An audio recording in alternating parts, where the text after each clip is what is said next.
জল্পনার অবসান, রাষ্ট্রপতি হচ্ছেন মির্জা ফখরুল ইসলাম আলমগীর। দলের রাষ্ট্রপতি প্রার্থী মির্জা ফখরুল ইসলাম আলমগীরের নাম আমরা ঘোষণা করলাম এবং ইতিমধ্যে তিনি মহাসচিব এবং জাতীয় স্থায়ী কমিটির সদস্য থেকে পদত্যাগ করেছেন। নির্বাচন কমিশনের সরকারি ও বিরোধী দলীয় প্রার্থীর মনোনয়নপত্র জমা। মির্জা ফখরুল ইসলাম আলমগীর তিনি মনোনীত হয়েছেন এবং তাকে আমরা রাষ্ট্রপতি হিসেবে ইনশাআল্লাহ আগামী 20 তারিখে নির্বাচিত করতে চাই। এটা কোনো মতে নিয়ম রক্ষার নির্বাচন না, এটা সংবিধান এবং আরপিইউ সমন্বয়ে যেটা হওয়া উচিত সেটি হচ্ছে। তা আমরা এখানে জিতবো কি হারবো এটা নয়, আমরা প্রতিদ্বন্দ্বিতা ছাড়া কোনো নির্বাচন হোক এটা আমরা চাই না। বিএনপির নতুন মহাসচিবকে আলোচনায় একাধিক নাম। মির্জা ফখরুলের এমপি মন্ত্রীর পদ নিয়েও নতুন সমীকরণ। $1 ট্রিলিয়ন অর্থনীতি গড়তে সহযোগিতা করবে 25 মার্কিন প্রতিষ্ঠান। প্রধানমন্ত্রীর সঙ্গে ফলপ্রসূ বৈঠক। আমরা বিশ্বাস করি বাংলাদেশের ভবিষ্যৎ যে স্বনির্ভর সমৃদ্ধ দেশ আমরা গড়তে যাচ্ছি, মাননীয় প্রধানমন্ত্রীর সাথে আজকে অত্যন্ত ফলপ্রসূ আলোচনার মাধ্যমে আমরা সেদিকে ধাবিত। প্রধানমন্ত্রীর সম্ভাব্য ভারত সফর নিয়ে ইতিবাচক ঢাকা। সুযোগের সদ্ব্যবহার করবে দিল্লি, আশাবাদ প্রতিমন্ত্রীর। যখন দুই দেশের প্রধান কথা বলেন, দ্বিপাক্ষিক আলোচনা হয়, তখন ভারতের দিক থেকে উচিত হবে সেই সুযোগের সদ্ব্যবহার করা।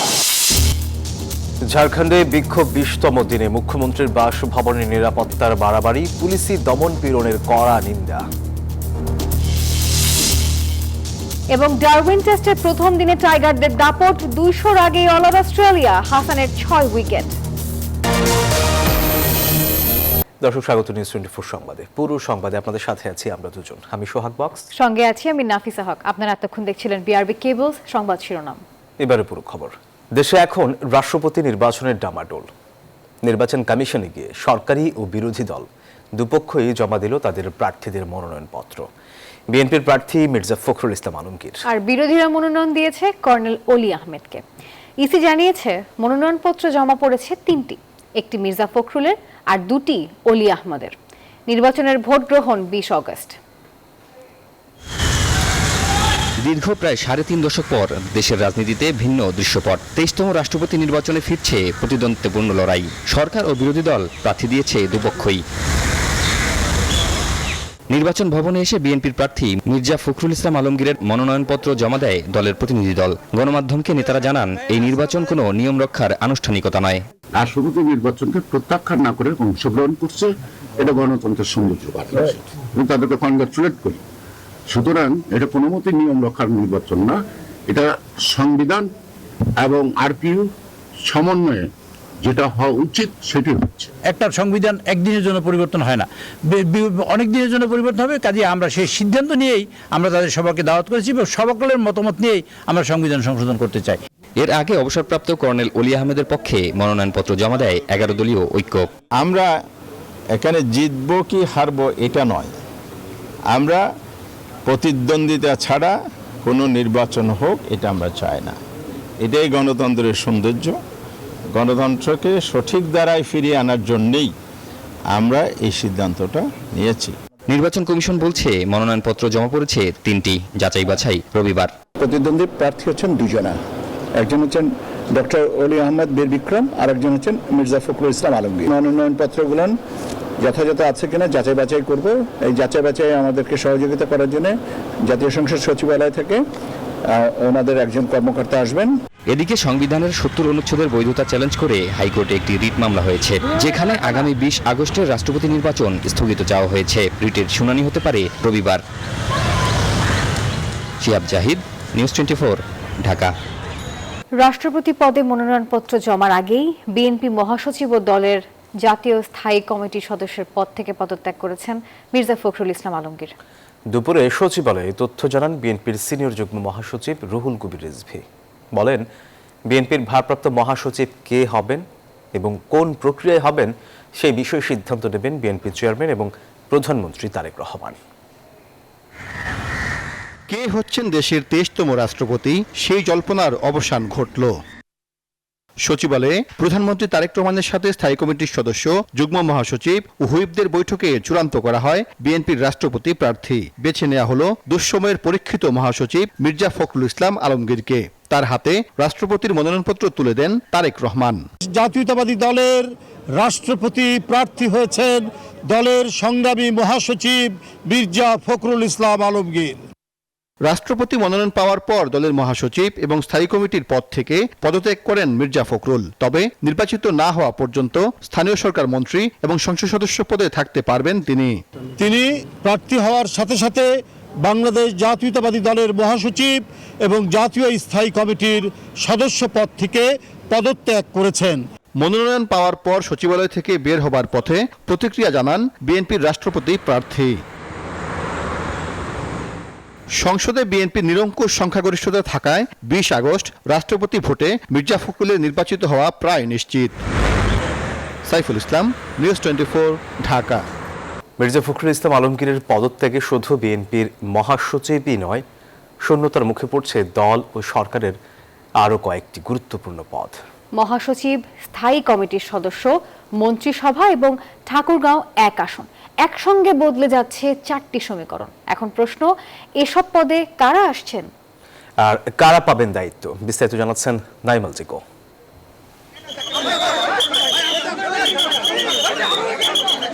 দীর্ঘদিনের রাজনৈতিক পথ চলায় বিএনপির অন্যতম গুরুত্বপূর্ণ মুখ মির্জা ফখরুল ইসলাম আলমগীর। 2011 সালে ভারপ্রাপ্ত মহাসচিব আর 2016 সাল থেকে আনুষ্ঠানিকভাবে মহাসচিবের দায়িত্ব পালন করে আসছিলেন তিনি। এবার রাষ্ট্রপতি প্রার্থী হওয়ায় বদলে যাচ্ছে দলের নেতৃত্বের সমীকরণ। আশাবাদী এই কারণেই আমি পরিবর্তন দেখছি একজন মানুষের মধ্যে। রাষ্ট্রপতি প্রার্থী হওয়ার পর মহাসচিবের পাশাপাশি দলের স্থায়ী কমিটির পদ ছেড়েছেন ফখরুল।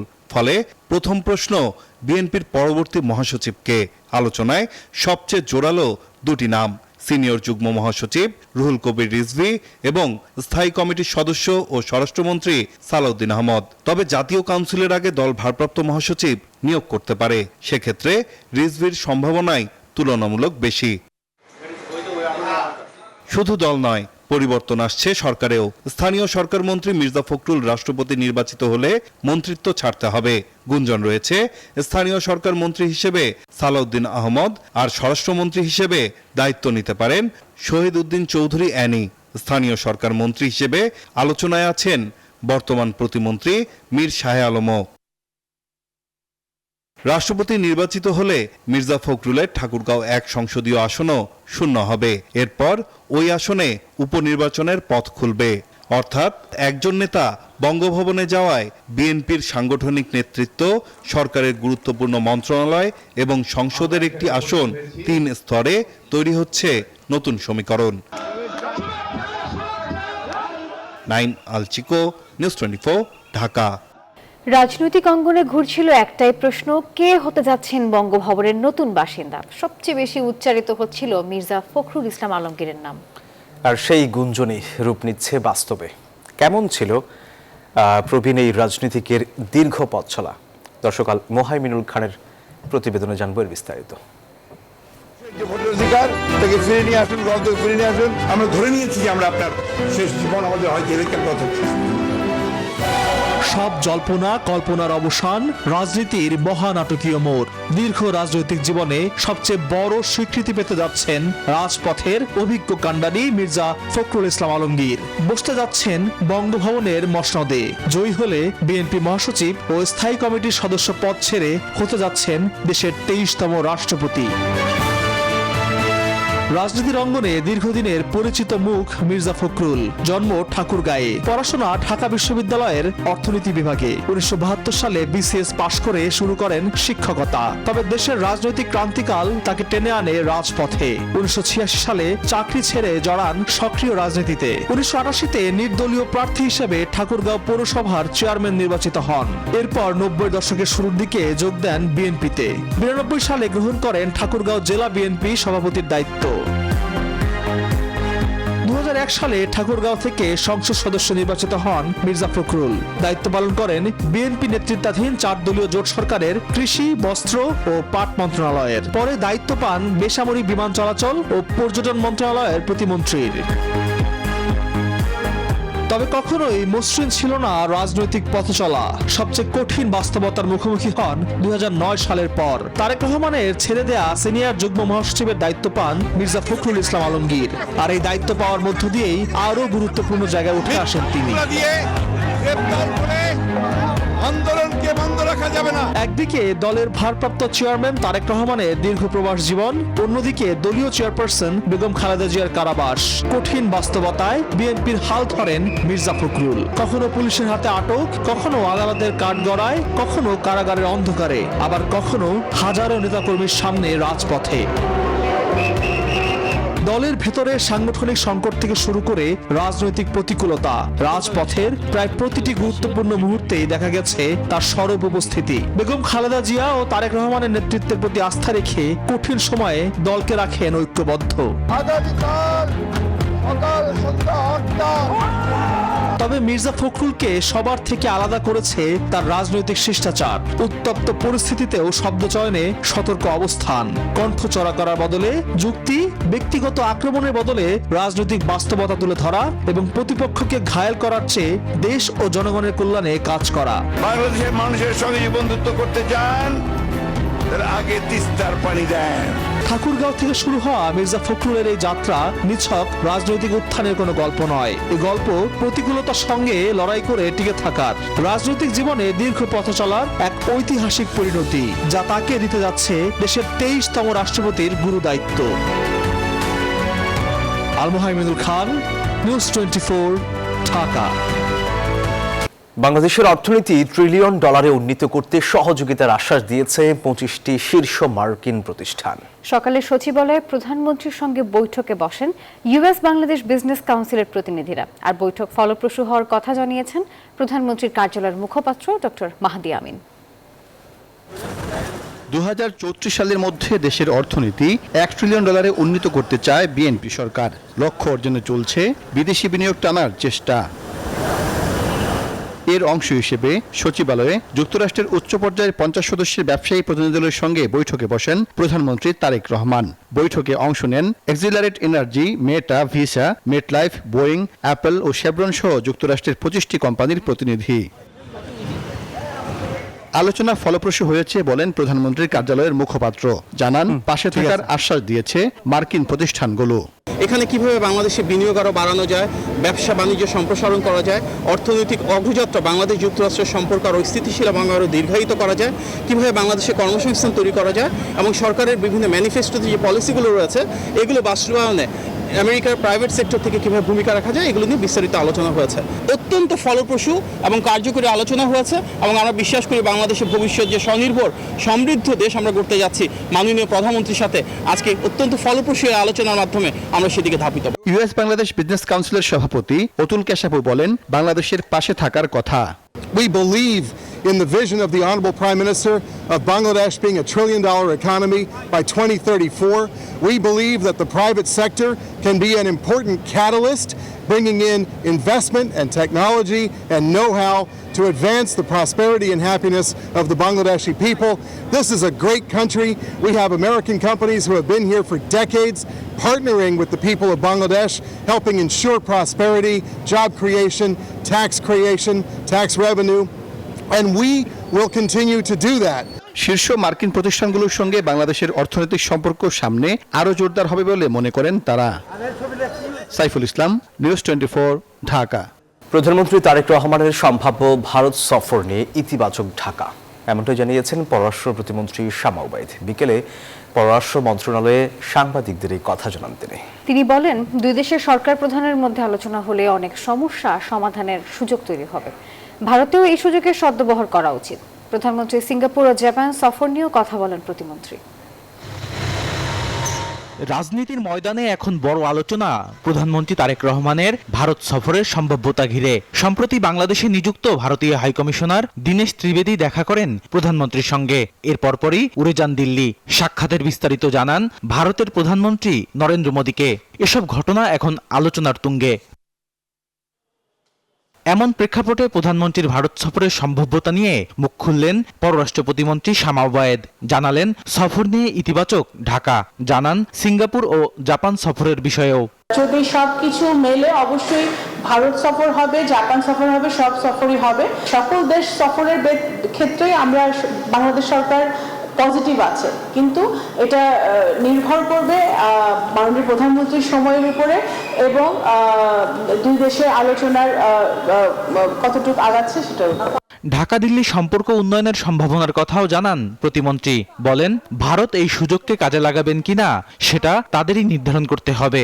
যে কোনো সময়ে যখন দুই দেশের প্রধান কথা বলেন, দ্বিপাক্ষিক আলোচনা হয়, তখন অনেক সমস্যা সমাধানেরই সুযোগ থাকে। সেই সুযোগটা তো আছেই, রয়ে গেছে, এবং ভারতের দিক থেকে উচিত হবে সেই সুযোগের সদ্ব্যবহার করা। প্রধানমন্ত্রী তারেক রহমান ব্রিক্স সম্মেলনে নাকি আলাদা দ্বিপক্ষীয় সফরে ভারত যাবেন সে বিষয়ে এখনই মন্তব্য করতে রাজি হননি পররাষ্ট্র প্রতিমন্ত্রী। বদরুল আলম শাওন, নিউজ 24, ঢাকা। দিল্লিতে শেখ হাসিনার সংবাদ সম্মেলন ভারত সরকারের সহযোগিতাতেই হয়েছে মন্তব্য করেছেন বিরোধী দলীয় চিফ হুইপ এবং এনসিপির আহ্বায়ক নাহিদ ইসলাম। বিকালে রাজধানীর শাহবাগে ইনকিলাব মঞ্চের দ্বিতীয় প্রতিষ্ঠা বার্ষিকীর অনুষ্ঠানে যোগ দেন তিনি আর বলেন, বাংলাদেশের সার্বভৌমত্বের বিরুদ্ধে অবস্থান নিয়েছে ভারত সরকার।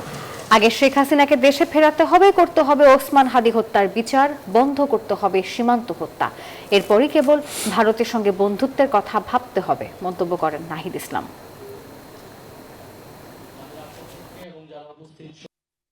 দিল্লিতে যে প্রেস কনফারেন্স হয়েছে এটা অবশ্যই ভারত সরকারের এটা প্রত্যক্ষ এবং পরোক্ষ সমর্থনেই এই প্রেস কনফারেন্স হয়েছে। শেখ হাসিনার প্রত্যর্পণ কিভাবে হবে, ভারতের সাথে বাংলাদেশের সম্পর্ক কিভাবে নতুন ভাবে নিরূপণ হবে, এটা ঠিক না হওয়া পর্যন্ত তারেক রহমান ভারতে যেতে পারবে না।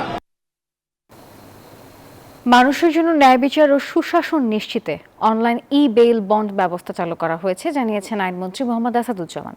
সকালে আইন মন্ত্রণালয়ের সম্মেলন কক্ষে 12 জেলায় এই ব্যবস্থা উদ্বোধন করেন তিনি।